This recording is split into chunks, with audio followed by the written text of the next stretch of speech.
What happens when a racist Karen tries to bully LeBron James? Before we get started, subscribe to our channel so you never miss an amazing story like this. The infinity pool at Maui's Lani resort shimmered under the midday sun, its turquoise edges blending into the Pacific horizon. Guests lounged in cabanas, sipping mai tais garnished with orchids, their laughter sharp as crystal glassware. Among them moved a man in a plain navy polo shirt, embroidered with the resort's logo, a silver wave.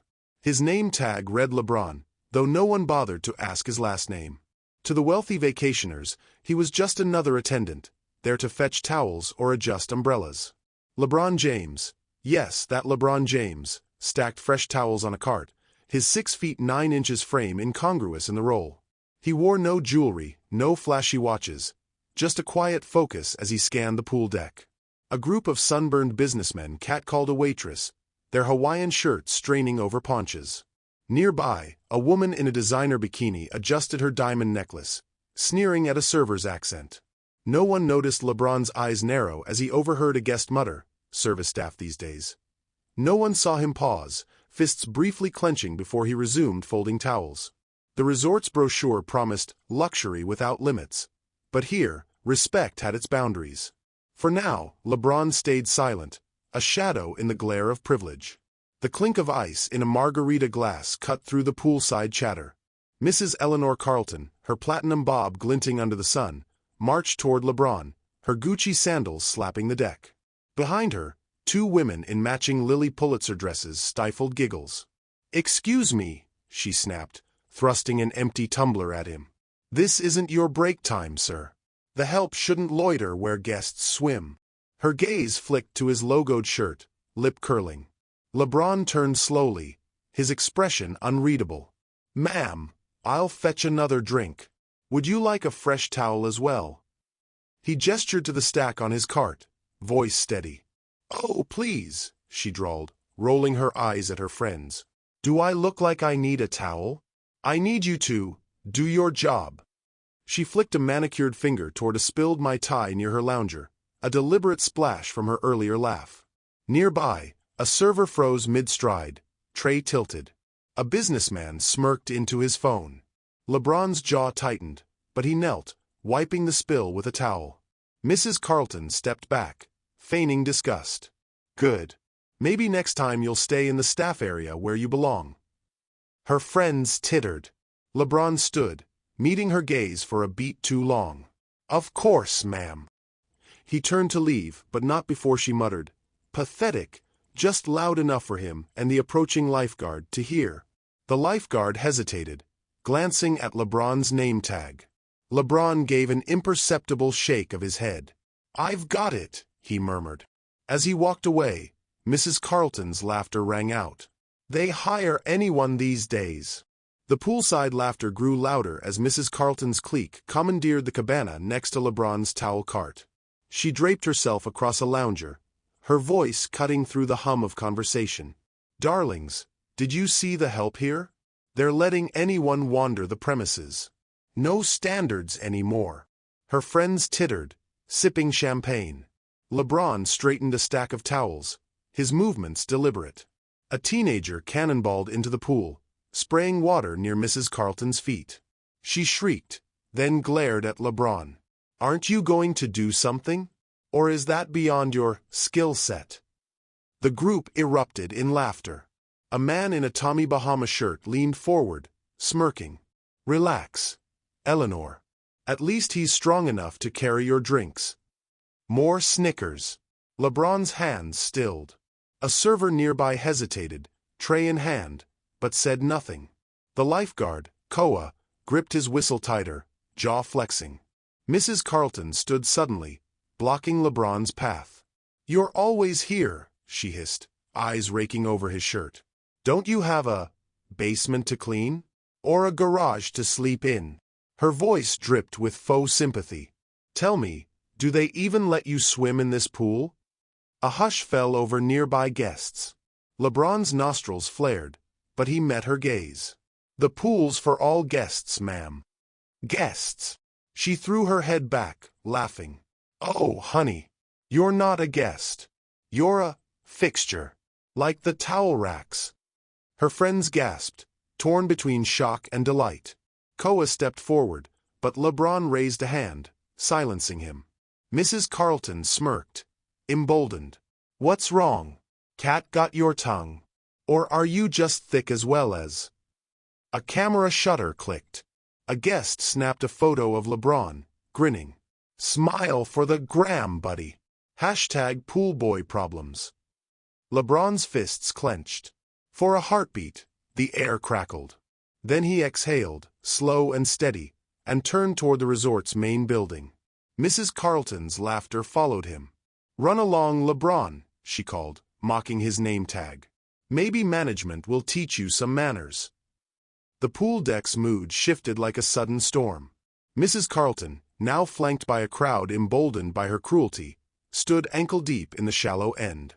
She flicked water toward LeBron's shoes, her grin venomous. Oops. Did the help get wet?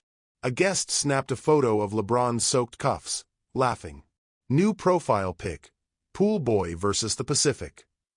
Mrs. Carlton snatched the phone, holding it aloft. Smile, LeBron. Let's show everyone how diligent you are. The screen flashed, capturing his stony expression. Nearby, Koa the lifeguard gripped his whistle, knuckles white. Servers exchanged uneasy glances, trays trembling. LeBron's chest rose sharply, then stilled. Mrs. Carlton stepped closer, water dripping from her fingertips. You know, she purred, voice loud enough for the growing audience to hear. I've seen garbage men with better posture. Maybe that's your real job. Or do they only let you clean the staff toilets here? A man in the crowd snorted. Hell, I'd pay extra to see that. LeBron's eyes locked onto Mrs. Carlton's. For a heartbeat, the world narrowed to the drip of water from her hand, the sneer twisting her face, the way she leaned in to whisper, Go fetch my cocktail, boy. Time froze. The lifeguard stepped forward. A server dropped a glass, the shatter slicing through the silence. LeBron's hands clenched, then relaxed. No, he said, voice low but carrying. Mrs. Carlton blinked. What? No, he repeated, straightening to his full height. The crowd sucked in a breath. Her smirk faltered. Excuse me. LeBron's gaze never wavered. I said no. The pool deck froze. LeBron stepped closer to Mrs. Carlton, his height towering over her. Ma'am, he said, voice calm but carrying across the silent crowd, you've mistaken me for an employee. Her smirk faltered. What? I own this resort. He gestured to the Lani logo on his shirt. And you violated its most important rule, respect. A gasp rippled through the guests. Mrs. Carlton's face drained of color as the lifeguard Koa stepped forward, nodding sharply at LeBron. Mr. James. No, Koa, LeBron interrupted, eyes locked on Mrs. Carlton. This is a teaching moment. Her friends scrambled backward, champagne flutes clattering. A server murmured, Oh my God, as the group of businessmen gaped. Mrs. Carlton's hands trembled. I didn't. You did, LeBron said, unflinching. He pulled a keycard from his pocket, the same shade of navy as his shirt, embossed with owner. The crowd murmured, a guest whispered, It's him, the LeBron James. Security arrived, but LeBron raised a hand. Escort Mrs. Carlton to the manager's office. She's no longer welcome here. Mrs. Carlton's bravado shattered. Why, you can't. I just did. The manager of the Lani resort emerged from the crowd, her heels clicking sharply. Mr. James, I apologize for this disruption. She shot Mrs. Carlton a withering glare. Security has been notified. Mrs. Carlton's face crumpled. Mr. James? Wait, LeBron James? The owner. Her voice cracked, the entitlement evaporating.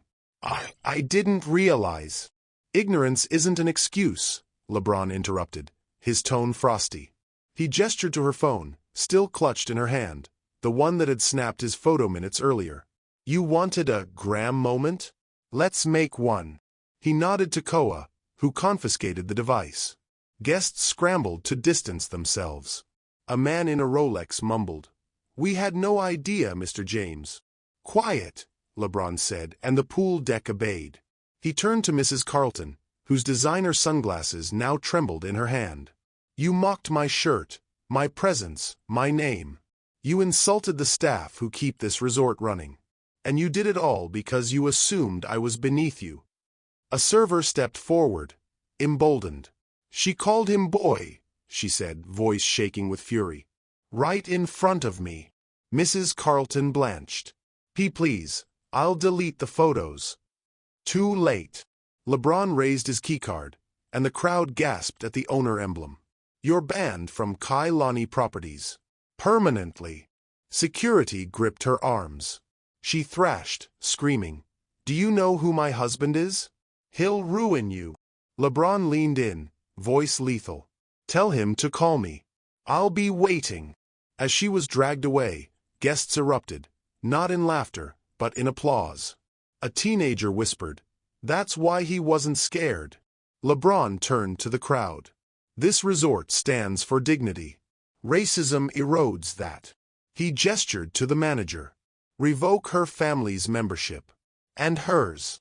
The lifeguard Koa nodded, rallying staff to disperse the onlookers.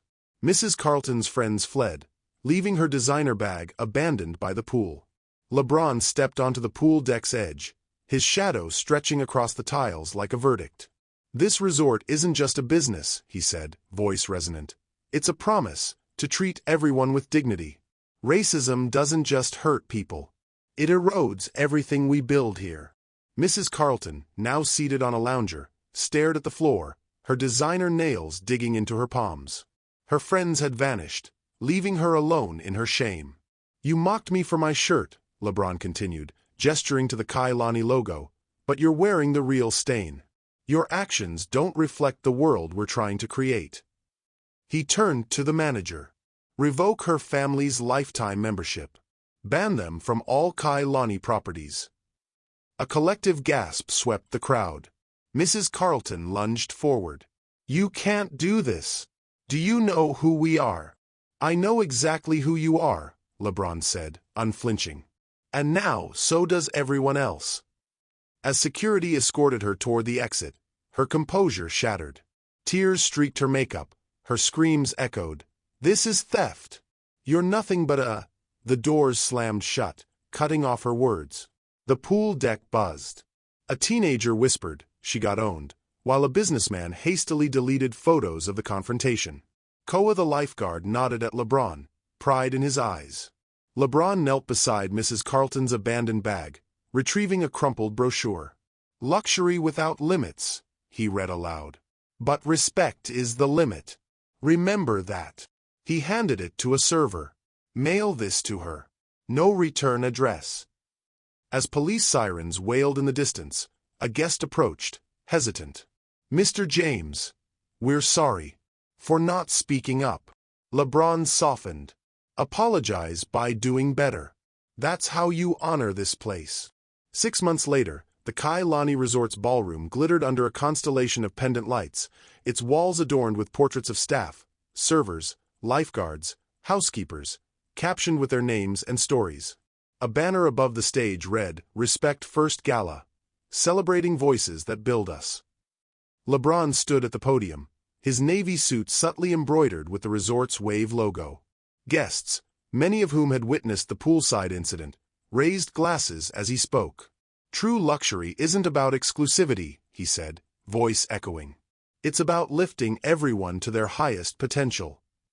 A server named Lila, who'd once trembled under Mrs. Carlton's sneer, now handed out scholarships in LeBron's name to local students. Nearby, a plaque commemorated the day racism met its tide at Lani. Mrs. Carlton's family, though absent, had donated $5 million to racial justice initiatives, a fact LeBron acknowledged with a nod. Change isn't about punishment. It's about growth. As the gala ended, a guest lingered by the pool, gazing at the infinity edge. He didn't just own the resort, she murmured to her partner. He owned the moment. Behind her, a new lifeguard, trained under Koa's anti-bias program, adjusted his respect first pin and scanned the horizon. Have you ever experienced a moment where someone tried to silence your voice? Share your experience in the comments. If you enjoyed this and want more content on inspiring Black stories channel like this, please like, subscribe, and hit the notification bell. Thanks for watching, and remember, real courage is not fearing the consequences, but prioritizing justice over comfort.